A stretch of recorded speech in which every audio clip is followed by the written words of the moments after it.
your close rein for forward and your far rein for stopping.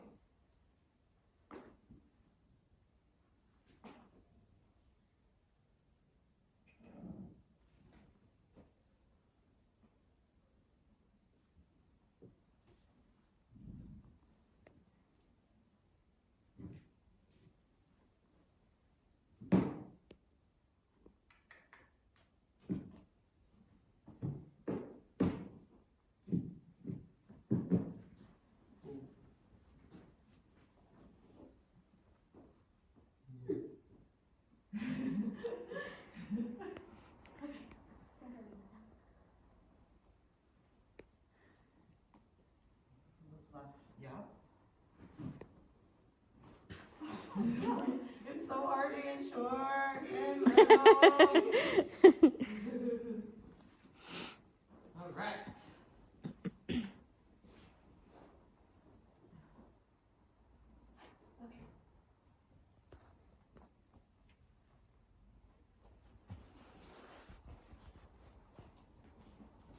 So he's been sitting in the stall all day, so we're gonna let him move around and get warmed up. Let him get warmed up.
Cart out of the way. Jeez. Picking up Put after all the shit in everybody. my way, man. It just keeps spreading out. Here, we'll park the spring in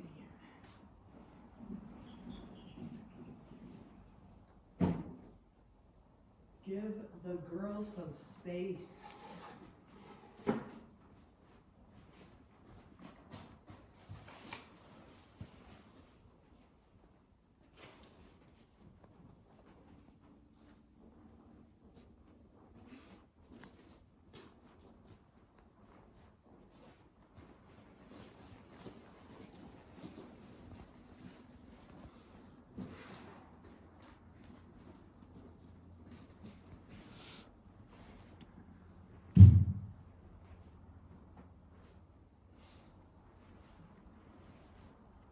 You haven't done this set of pulls before, have you?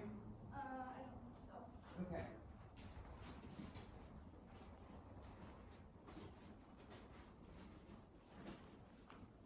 So this set of poles is designed to be used in all different directions. Okay? So you can go over just the brown poles, right, on this side, and hit 2 poles. Or you can go over the white side and hit 2 poles. Or you can go over the middle and have 4 poles. Alright? Or you can go in here, 1 pole, and in here, 1 pole. Okay? So once you get warmed up, I'm going to give you some patterns.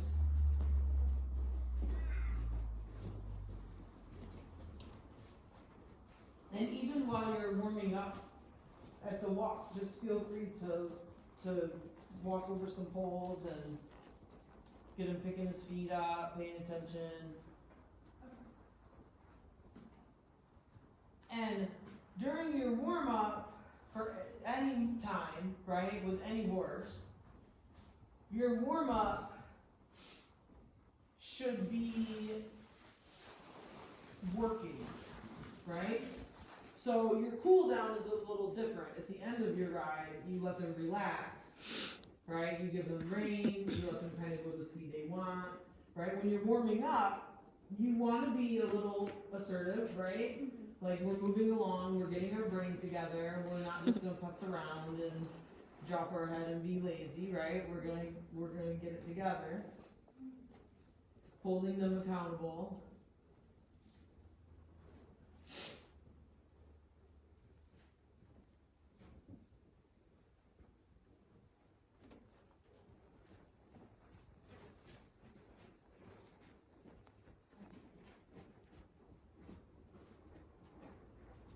Good.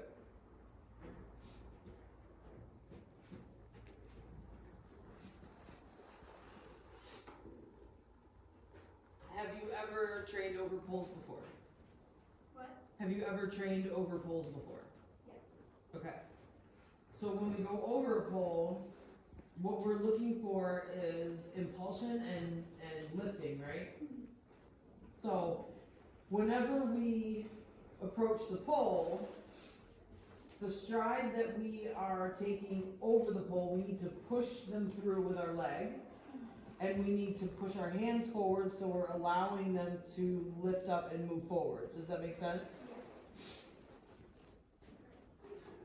So we would push here. And push here.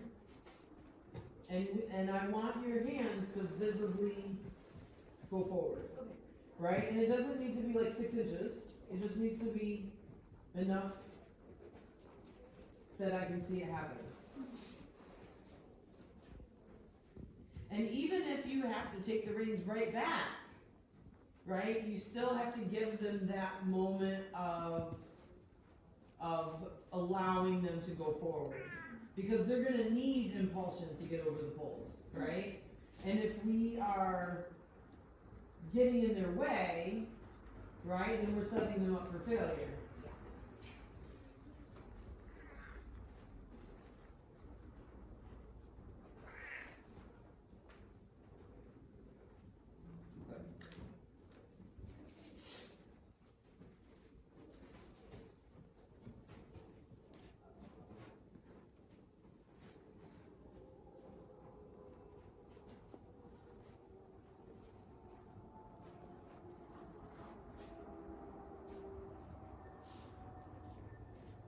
There you go, eyes up on that wall in front of you.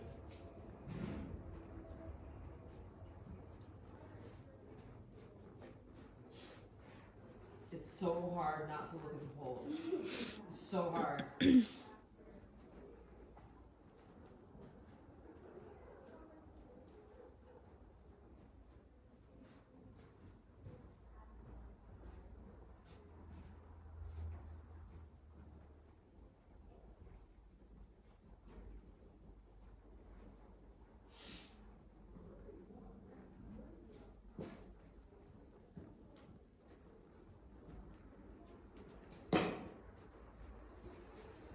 As you go through your corners, yep, turn your head and look.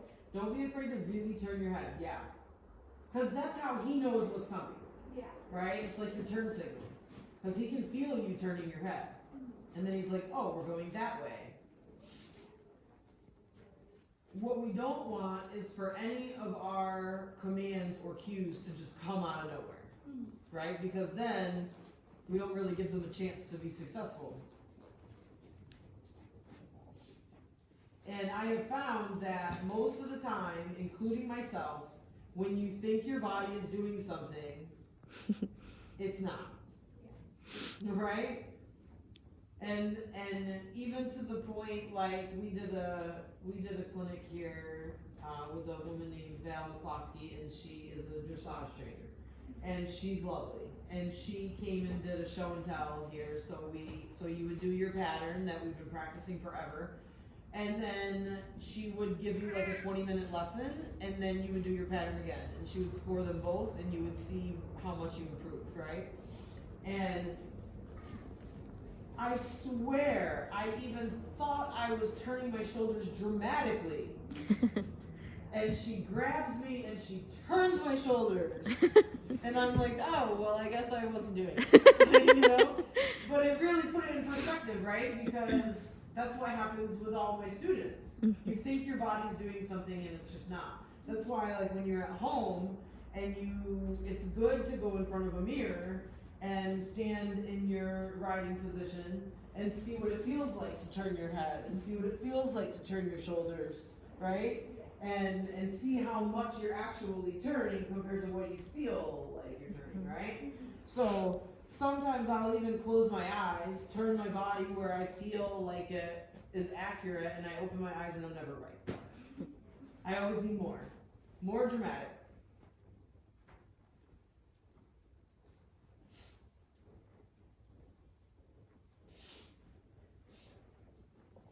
And it is nicer, even as a spectator, right?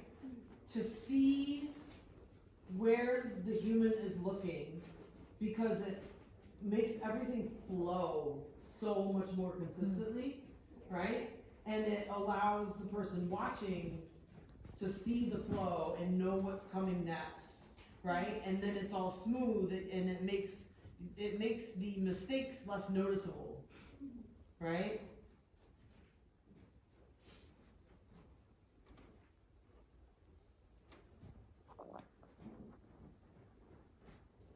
So go ahead and pick up your trot and just use your rail. Try to use your whole arena as much as you can.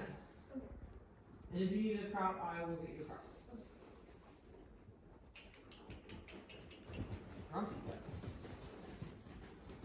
There you go. So right rein, left leg. Every time you sit, left leg. And right rein.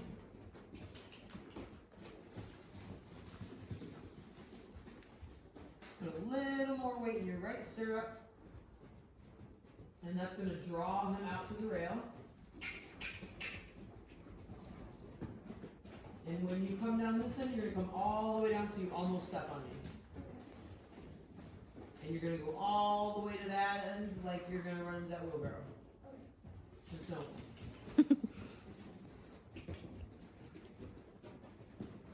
Is he being bulky? Do you want a stick? Yeah.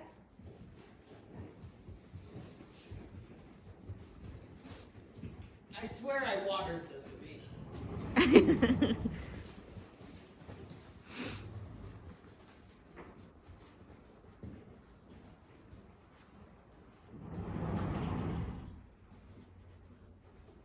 So I want you to show me something too.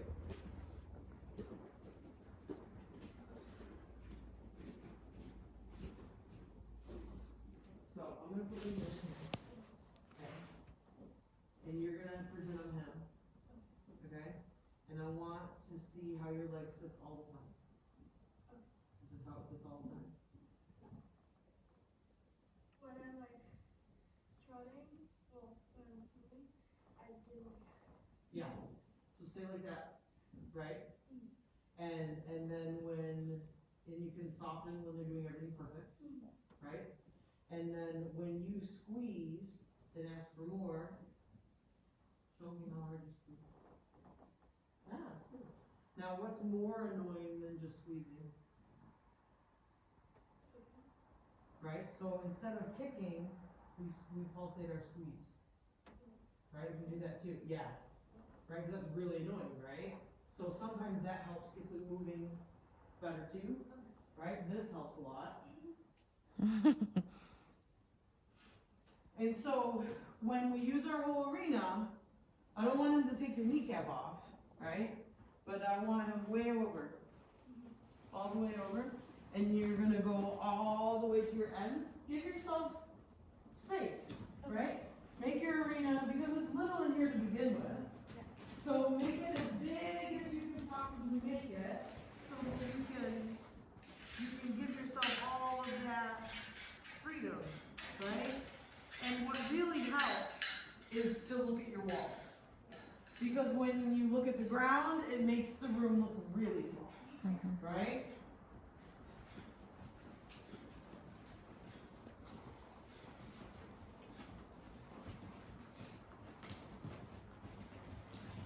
little more weight in your right stirrup.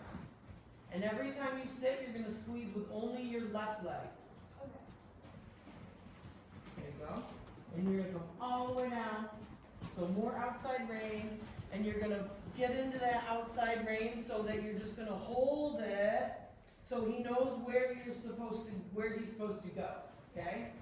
Your outside rein is your line of travel. That's your direction. Okay? So if we allow them to pull towards the middle, right, then we are not holding true to where we want to go with that outside rein. Okay? So closer, closer, closer. You got like 10 more feet. I want you to almost step on my toes.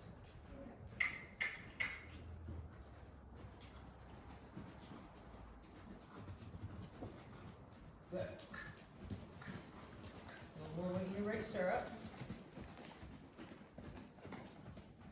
That's better. We're getting closer to the wall. That's better. All the way down, all the way down, all the way down. That's better.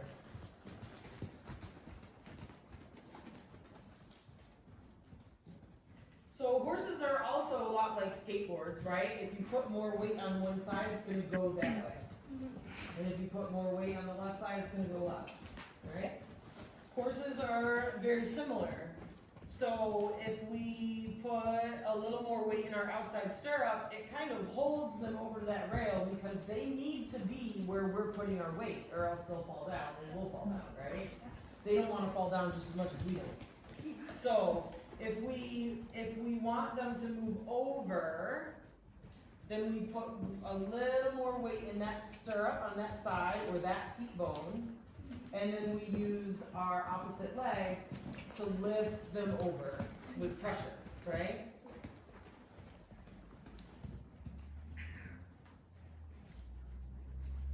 Now he's moving a little better. And your arena's bigger, right? And it makes both of your lives easier. Go ahead and W-A-L-K. So sit back, yeah, good. Now try to keep that walk. That's a good walk. There you go, good.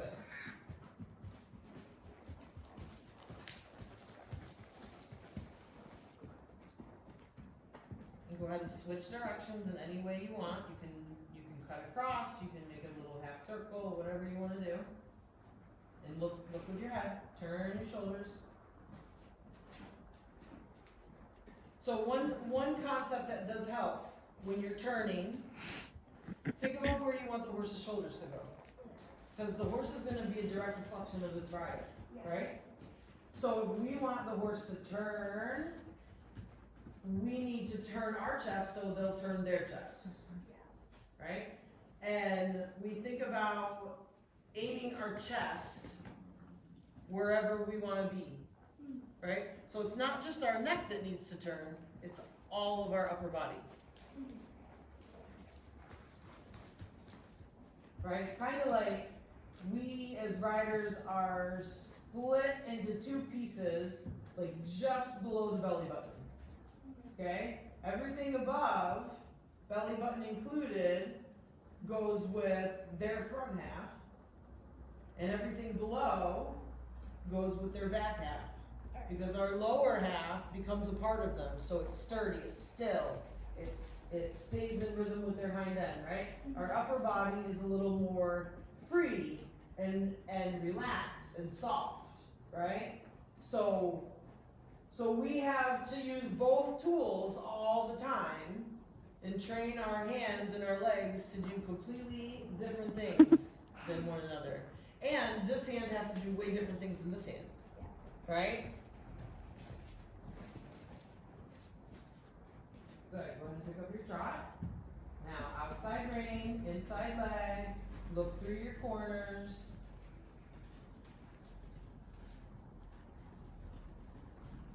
Good. And now your right leg is going to squeeze when you sit. Because you're pushing him out to the rail. Does that make sense? So now you're putting just a little bit more weight in your left stirrup and lifting him over with that right leg every time you sit.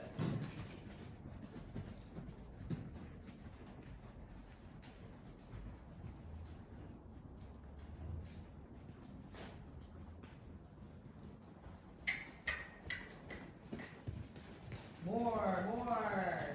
He's like half walking, half trotting.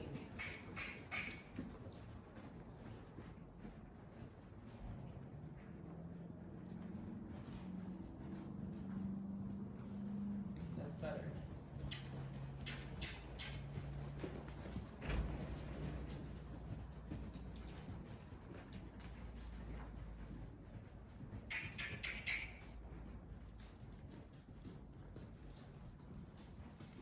There you go. Let's do your turn. Good.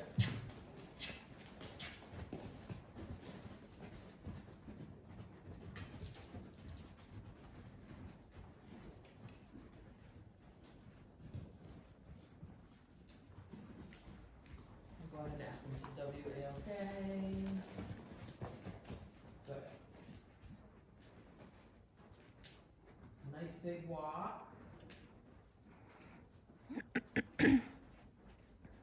There, that's perfect. 1, 2, 3, 4. 1, 2, 3, 4.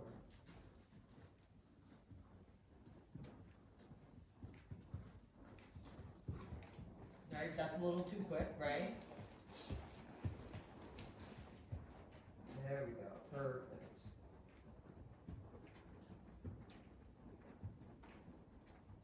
I think that rhythm is embedded in my brain from childhood.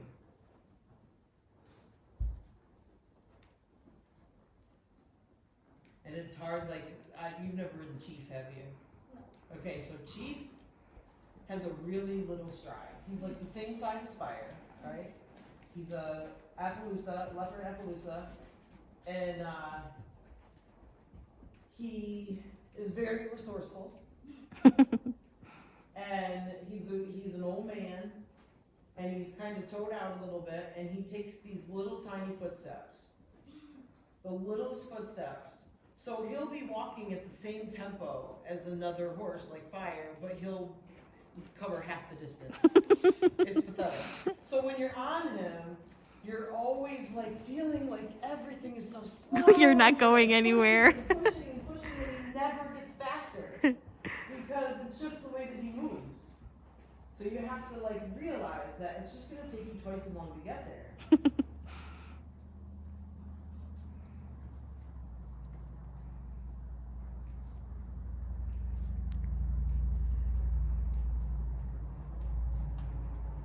One time I was trying to get a hold of the camper, and she like, I don't even know what she was doing. She was like trotting, but her steps were like 2 inches apart. Yeah, sometimes when we're trying to change stride, it gets a little messy, right? Whether we're going up or down, it makes no difference.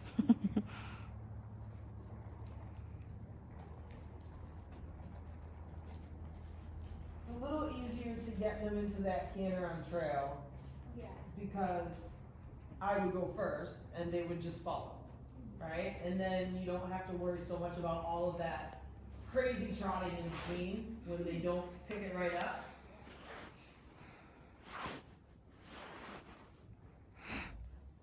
And go ahead and pick up your trot.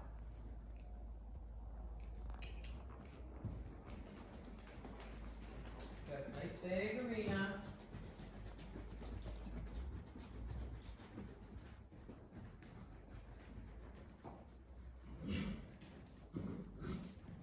I know it's Dusty Fire.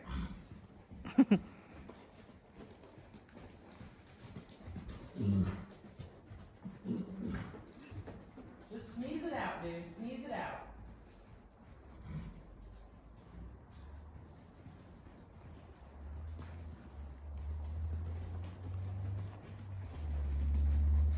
I totally feel his pain. It's like when that sneeze is right there. And I That's- just can't get it. Yeah, it's the worst feeling. It's lingering.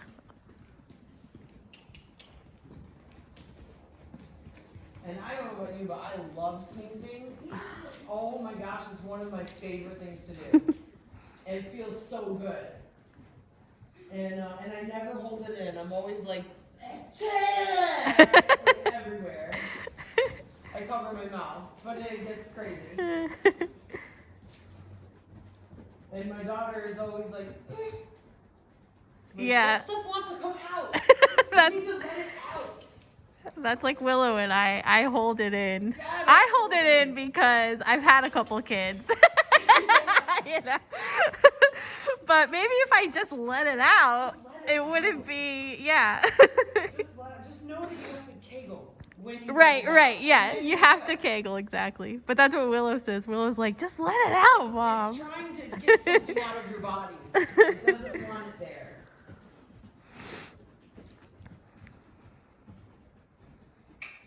A little more, a little more.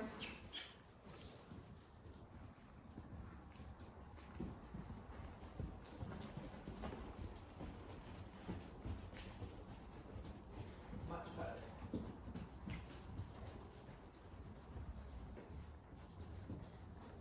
You can feel when he gets into that, like, half walk, half trot thing, right? Like his front end, his hind end is trotting the whole time. Yeah. But his front end isn't quite keeping up sometimes, right? It's just like dragging along.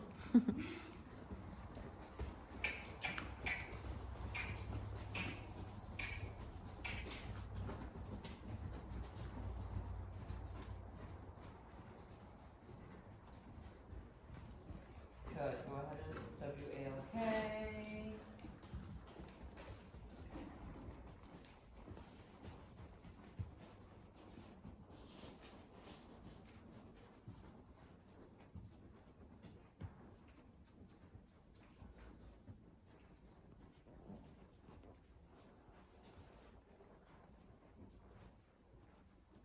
And go ahead and let him have some loose rein. Let him put his head down if he wants to. Let him relax. We're gonna cool him off a little bit. Let him see if he'll try to get that sneeze out. Usually, like with my horse, he tries to hold it in until he knows he has the space. Yeah.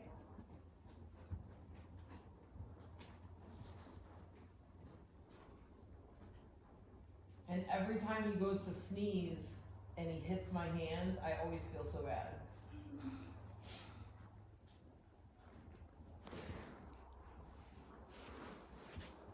Oh boy, fire.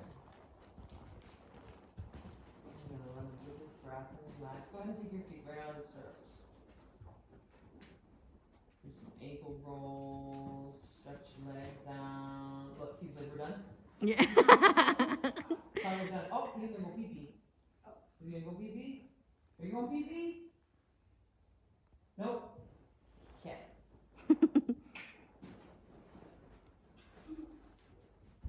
This is Aspen's favorite place to go potty. So it never fails. Every single time she is in here, she pees. And it's this big dramatic event, you know? So She has to like get the right spot. Sometimes it takes like 2 or 3 laps. Oh, sounds like our dog. Yeah. I'm it's, like, just go. And then she's gotta like stretch way out so she doesn't get any of it on her. And she always does this Oh, that's great. every single time. Oh, that's so great. And she won't pee in her stall. She never has. My horse won't pee in the stall either. He holds it. So when we do endurance races and stuff, we have practiced peeing on cue. Because it makes his heart rate go up when he has to pee. And he won't do it if, like, he's only peed with me on him once ever, and I've had him for 11 years. Wow. And he doesn't pee in the stall. So he holds it, Yep. you know, and so. And then he can't perform. So what I do, I learned this by accident. He learned this by accident. So he knows that I will never stop him from peeing, right? So if he acts like he's gonna pee, he can keep eating grass, right? So if he's eating grass, and in every endurance race, there's always grass, Uh-huh. right? And I let him eat as much grass as he wants. As soon as I go to pull his face away from the grass, he'll park out like he's gonna pee. Because he knows you'll let him And stay. then I'll wait, and he'll start in the grass again while he's parked out. Yeah. Right? Pretending he has to pee. I'm like, oh, you're such a little liar, right? But when he actually has to pee, I always wait, right? And so it has turned into his cue. So I let him eat grass, and if I instantly try to pick his head up, he'll park out and he'll pee for me, like every That's time. so funny, yeah. And then his heart rate is fine. Yep. But so many times I couldn't get his heart rate down because I knew he had to pee. And he was just holding And he it. would just hold it Huh. and just be frustrated. Like, it sucks to have to pee. Yeah, it does. That's interesting. Yeah, we've worked on that for a couple years, and I finally figured out how to get him to pee Yeah. on purpose. And now he'll do it. And now he'll do it. That's right great. in front of the vet. He doesn't care. That's He'll great. pee for me. Yeah. And I have That's had even better in Yeah. a way. I haven't Yeah. had a hard time getting his heart rate down since he started doing that. And every single time, because it's always like a specific time of day, Mhm. because the race always starts at like 6 o'clock in the morning. Right. And then you do your first loop, which is like 15 to 18 miles. And then, 2 hours later or an hour and a half later, you're back at your hold, and that's when he can't get his heart rate down because he won't pee. So that's his That's the schedule. time of day. Oh wow, Yeah. yeah. It's interesting, like endurance riding really gets you to know your animal Mhm. because it's so scientific, and there's so much to it. Yeah, and little things like that. Yep. And like I know exactly what time he drinks water. I know how much water he drinks. I can tell when he's thirsty and when he wants a lot of water. Right. Even if we're just walking down the aisleway and I have him on a lead rope, I Right. can tell when he's thirsty. Like little things that he does that just, Yeah. you know. You know all his Yeah, cues and now. So I'll go get a half a bucket of water and I'll stand there and hold it and he'll drink it all. Uh-huh. And like it's interesting, like things that I never would have thought to pay attention to. That endurance riding's really made me aware. And it's made me aware of all the other horses in the barn too. In that same way. You know, Yeah. Yep. Things to pay attention to. Like sometimes you wish they could talk, but sometimes you're really glad they don't. yeah, I know. I feel that about our dogs. Like some of them, I'm really Like, glad just- they can't talk. Yeah, right. All they do is complain, right? You get real sick of it real fast. That's so funny. It is, I love getting to know different animals' personalities because Yeah. they can't talk. Right. So it's really neat to get to know them and how they communicate in all their other ways. Yep. Yeah. Yep.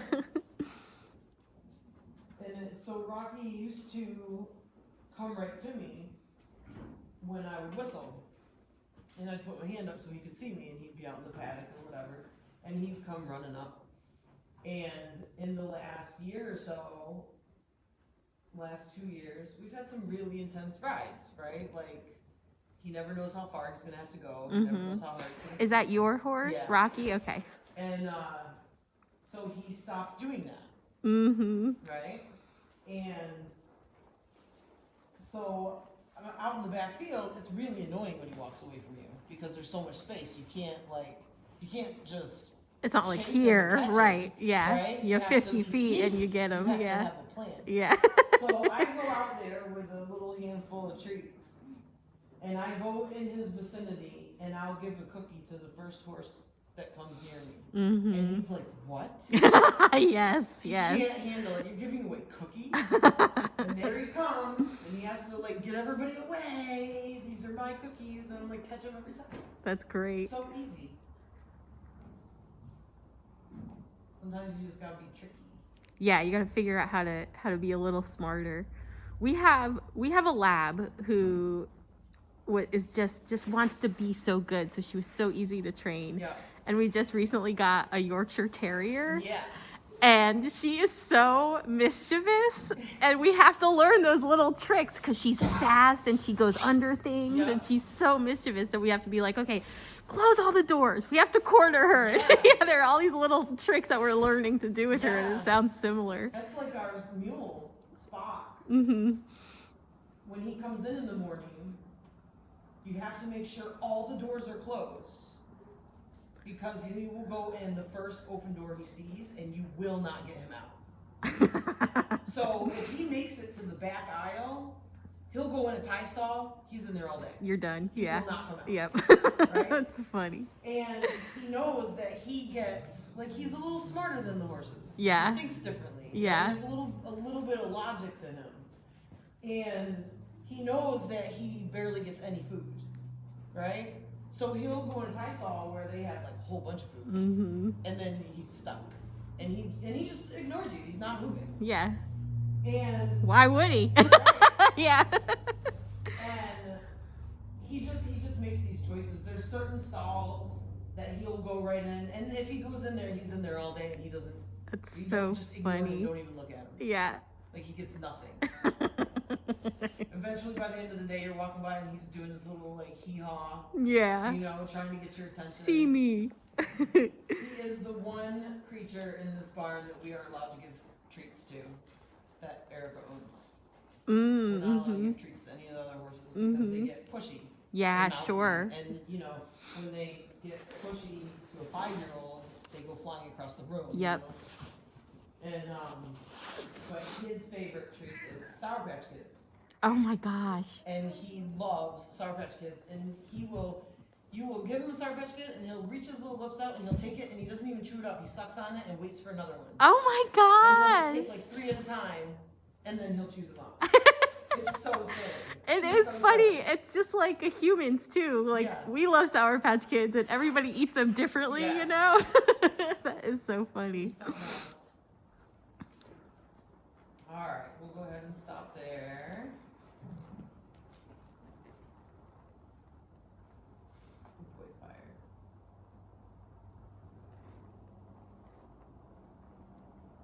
Your feet are cold, right? Yeah, we got to get those little boot warmer things. The warmers, yes. And the warmers work the best when they have space in your Okay, shoe. yep. Because if your shoe is too tight, then it can't get oxygen, and oxygen is what makes it warm. Okay. All right. So I buy all my winter boots a half size too big. A little bigger. So I can put the toe warmers in there, and they work really well. Awesome. But Good if I tip. have it, like if my boots are too tight,